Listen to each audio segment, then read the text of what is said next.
A lot of unpaid carers start off by just wanting to help somebody that they love, and that might be through practical things like doing the food shop, taking them to appointments, maybe picking up some medications.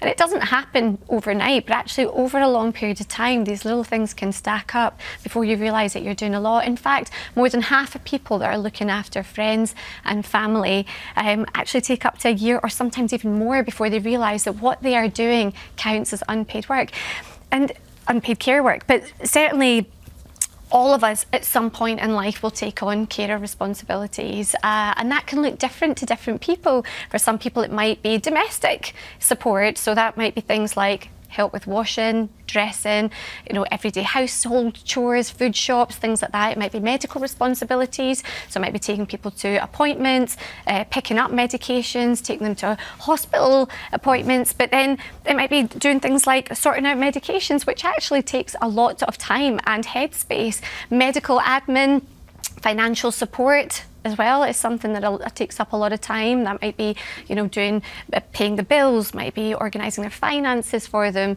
and things like even emergency planning. So this might not be that you are looking after somebody on a day-to-day basis, but you might constantly be on high alert.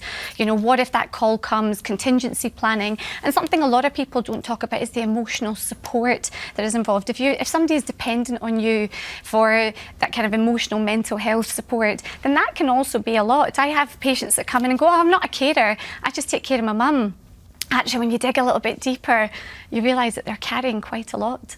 But that word in itself is kind of a key phrase, isn't it? Because none of this is black and white. And where you come from, your family, the type of person you are, the type of community you're from, determines how you see your role as a carer. Yeah, and I really connect with that. I come from a South Asian background, Indian background. I look after a lot of patients from ethnic minority backgrounds, and in these communities, it's kind of a given. We live generationally.